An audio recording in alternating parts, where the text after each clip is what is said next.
Morning. This course is First Aid and Safety Precautions, a blended learning honors and minors degree course. Now we are in Unit 2, Basic First Aid Techniques. Unit 2 is Basic First Aid Techniques. In that we have 7 different topics, which is the basic first aid techniques, assessing the scene and ensuring the safety, assessing the victim and identifying the emergency, principles of CPR, cardiopulmonary resuscitation, basic wound care, which comprises cuts, burns, and as well as fractures. Then we have management of shock. These are the topics which we will be seeing in this second unit. This is the next part is very important. This part will be covered in each and every topic. The reason is these are the basic first aid skills. This is the prime which covers the overview of the entire basic first aid techniques. Let us start with the very, very important first aid technique is CPR, which will save the life. So when you see cardiopulmonary resuscitation, CPR provides artificial ventilation to preserve the brain function, blood circulation, and breathing. We are doing this cardiopulmonary resuscitation, which will provide an artificial ventilation, which will help them to breathe easily, to preserve the brain functioning, and the blood circulation will also be supported by the CPR breathing. All the four things can be effectively done by this CPR. CPR is the one technique used in all the state measures. So this is the first one which I will tell. Then comes Heimlich maneuver. This Heimlich maneuver was dislodge obstructions from a choking person's airway. There are so many airways. We all know nose, mouth, ear, which is open to atmosphere. Okay. In this way, if there is any objection, certainly the human will find very difficult to survive. So that is, we have to dislodge. When something is obstructing, and when something is getting logged into it, we have to release it. Then comes splitting, especially bones, and especially during fracture. When you are not immediately tying it, splitting a broken bone can prevent further injury. That is what. We immediately pack it back to the original conditions. Certainly, the breakage will be minimum, and as well as the fracture will not extend further. Sometimes the pain will also get minimized. The pain, if the professional is, if the medical professional is not available, immediately you can do the sprinting, and if you observe there's a fracture there. Next comes bleeding. Normally, by cutting and by doing other things, we get so much of bleeding. So when it is an accident in the other places, when something is getting compressed, obviously there's a possibility of getting bleeding. When bleeding comes, control knowing how to stop excessive bleeding. Yes, very much. When you know how to stop excessive bleeding within 10 to 15 minutes, certainly life can be saved. Potentially with a target, which is very crucial as a person bleed out. Suddenly everybody will get fainted, and it's very, very difficult to control the bleeding. As a first aider, you should be in a position to stop the bleeding within max to the 10 to 15 minutes. Then comes burn treatment. There are three different degrees of burn which is commonly found. First one is first degree. First degree needs topical remedies and loose gas. First degree means only the epidermic layer or the superficial skin layer only gets damaged because of the burn. And sometimes when the burn is extensive, it goes to the 2, 3 layers of the epidermic and touches the muscle. Sometimes it goes to the third layer. Third layer, complete muscle will also get damaged. And it is nearing to the bone or the nervous system. Nervous system which is there over the bone all gets damaged and it goes there to the third degree. The third degree is very difficult to manage by the people. Normally, you have to call the medical practitioner to attend that. But first 2 degrees you can very easily manage. First one is needing only topical remedies and loose gas. You have to topically remedy, apply some potassium permanganate, or you apply something and see to it. With the loose gas, you can very well open it to atmosphere and make it oxidize. Then again, when it comes to applying burnal, applying things there, and you can leave it. Second year burnal requires cool water. You have to add some cool water and submerge it. Then again, if the burning is there at the which has taken up to the muzzle level, so you have to see to it that is not there. Then again, after that, we have to use a similar treatment which is done for the first degree of the burning. Use the topical remedies and loose gas. Use it, then it come. Normally, when you take it to silencer and other things, only second degree of burning. Third degree is normally the fire. Normally, it's in, which is where it's very, very difficult. That's about the fifth one, burn treatment. Next comes sixth, concussion recognition. Concussion recognition is the one recognizing the concussion symptoms. When a person gets into a very big crowd, he'll get into dizziness or concussion. When it is cramped, it happens in daily railway stations in many places. Recognizing the concussion symptoms like dizziness and pupil dilation is very important. When you're not doing the treating this concussion immediately, it will be there for a long time. Untreated concussions can have a long-term effect. That is what immediately you have to get treated. Then comes sprain support. Sprain we say it is easy, muscle cramped, like that we used to tell sprain. Sprain, yes, sprain we benefit from being wrapped with an ice bandage and elevated, following the RICE protocol. Rest, ice, compression, elevation. That is what the protocol says. It is RICE. You have to rest the person completely flat on the floor, ice. Then comes rest, ice. You have to make it in the ice, uh, use ice. Then again, compression over the surface, you have to keep ice. Then compression, you have to compress it. Then you have to elevate, keep it elevated for some time to get out of this sprain. You will also consume tablets to come out of the sprain. Then comes suturing. Whenever there's a bullet, when a bullet comes and pinches anybody, normally when you immediately when you have to remove the bullet, this is a foreign matter. So no one like to have it. When you are going to remove it, obviously huge amount of blood will come out of it. When it is going to happen, blood is going to come out of the person. That is to be stopped immediately. So you can some of the first aid they used to have sutures, use the sutures and suture it, close the damaged area and take it to a medical practitioner. There you can do it a proper dressing. So that is also very essential sometimes. Suturing when you are removing the bullets, obviously a huge amount of blood will be wasted. So you should be able to know suturing as a first aid. In situations where medical help is delayed, suppose you are in a very far away place in a hilly station or somewhere else, like Kargil or somewhere, you are very far away from the reachable areas. So in such cases, as a military officer, military man, you should know how to close the wound with sutures, which is very, very highly valuable. It can be highly valuable. That is the outline of this. Let us go to the first topic, assessing the scene and ensuring safety. That is the first topic, assessing the scene and ensuring the safety. So far, I have given introduction. Let us go into the assessing the scene and ensuring safety. So when you want to assess the scene and ensure the safety, first you have to check the scene thoroughly, observe what is there inside, outside, around. Observe. The first step is providing first aid is to check the scene for safety. Ensure the complete scene is safe for safety. Look for any hazard that could endanger you, the patient, or the bystanders. Remove the danger. If there is any hazard that is you suspect, immediately bring it out of the danger, remove the danger. The first rule or the general rule is to remove the danger and to make the scene safe. We have to make the scene completely safe and which is within our control. If this is not possible, the patient may need to be moved to a safe area. If it is, if sometimes if it is not possible, you may have to take him to the safe area. If it is not possible, you have to take him to the safe area and do it. Specific dangers.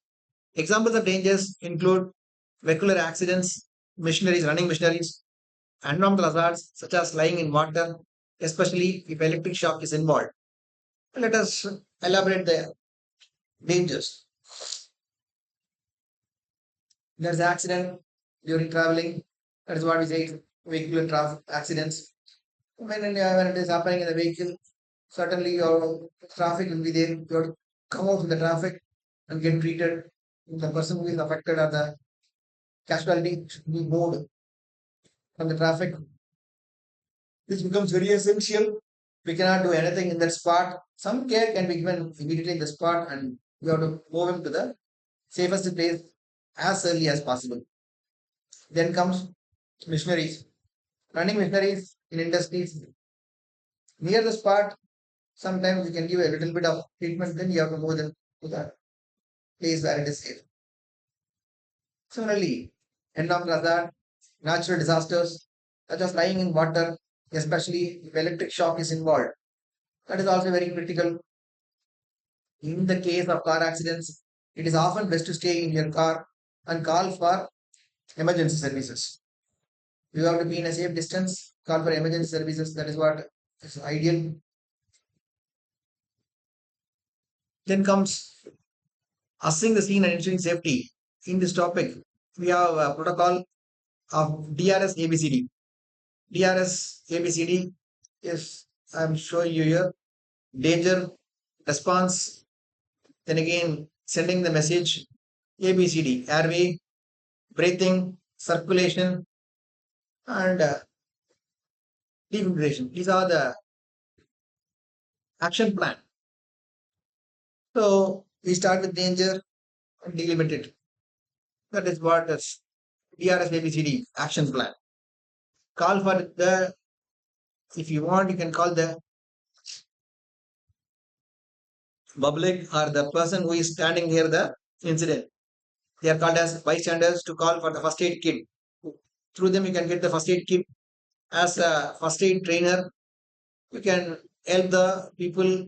First, you should be in a safe position. Then you can help with the. You also can use this automated external defibrillator, which will help, which is like a ventilator, and which will assist the CPR, which is which will assist the CPR. ABC is if someone is unconscious and unresponsive, use the technique of ABC. The basic first principles of first aid is ABC. ABC is do airway, clear the airway, give breathing, and ensure circulations. ABC.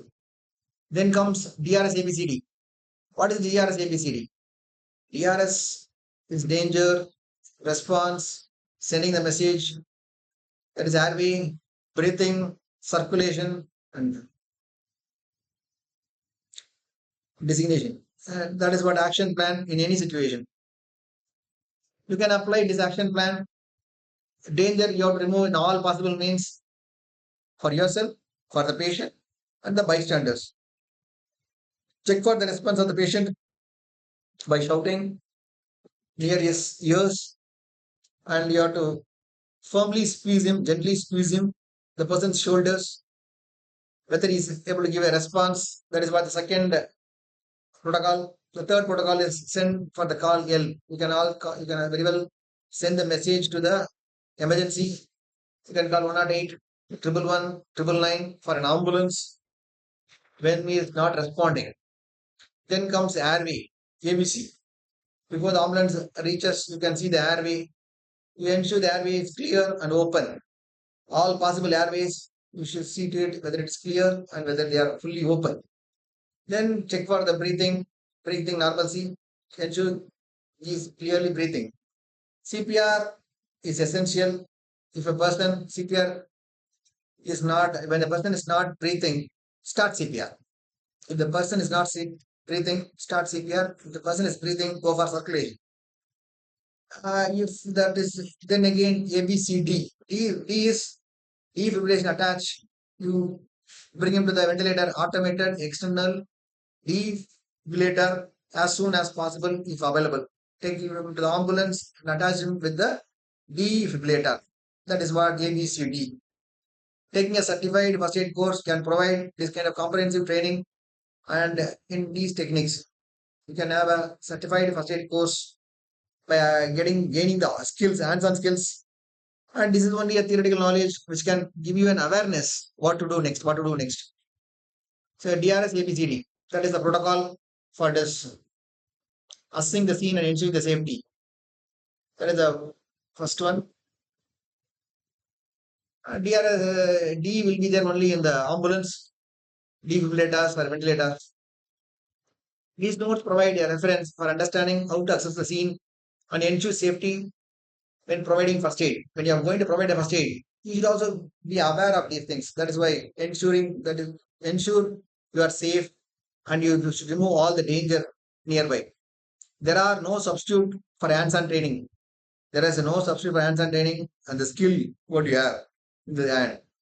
The primary aim of first aid include preserving life, not just the injured person, but also your own life, and also you have to take care of the bystanders, not only the injured person or the casualty and yourself. The persons who are nearby also should be taken care. Should be taken care.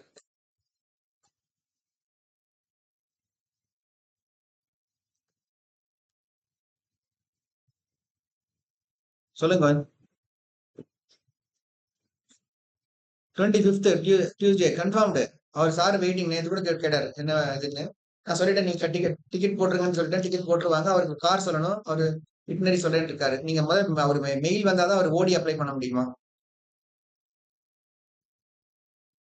சரி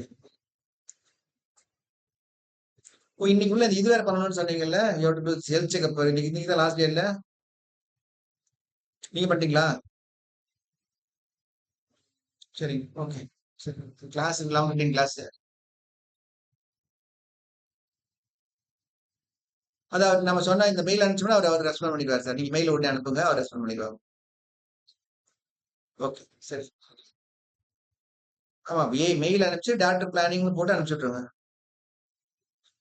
சரியா right ஜேஎன்டி அனுப்பு okay சரிங்க okay okay பார்க்கலாம்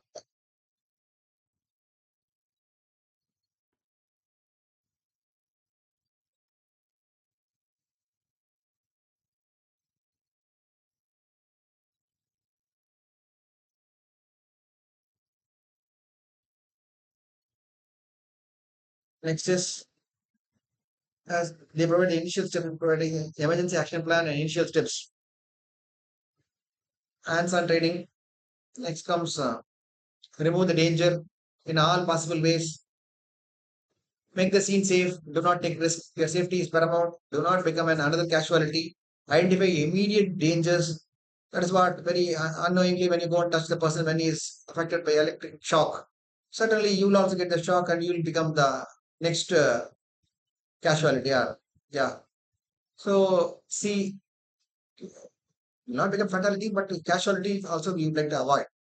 So the scene observance is very, very important. The awareness is these courses or these topics will make you aware how you should act.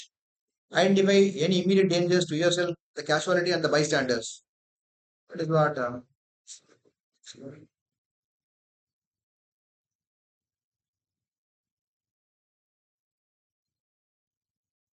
the assessing the scene and ensuring the safety include traffic, electricity, fire or smoke, unstable sector, sharp objects, hazardous substances, chemicals and gases, violence, if possible and safe to do. So eliminate the danger. Eliminating the danger, the need of eliminating the danger is when we are near the traffic, when you are near the electric lines, electric services, so you should come out of that. Fire or smoke, that also you should be away from these places. Unstable structures, when the structure is not a stable structure, it's a temporary structures. Most of them are unstable. You should not be near them. You come out of that. Then sharp objects like a knife, screwdriver, like that, which will poke you and which will do damage. So you come out of those places, nail, like that. You just come out of it. Hazardous substances. Yes, certainly the hazardous substances are chemicals and gases, which will create so much of uneasiness. Violence is there means then you keep away from the violence. If possible, you do so and eliminate the danger. For example, that is what is next. This is a part one of this assessing the scene and ensuring safety. I'll continue by telling an example and going ahead. So this first topic will continue again. Once again, I'll continue the first topic. First topic has another 3, 4 5 slides. I'll continue the same topic. Assessing the scene and engine safety, part one. Part one is over. Now we'll come back again and make you still understand the same topic. So with this, I'm closing it. Thank you all.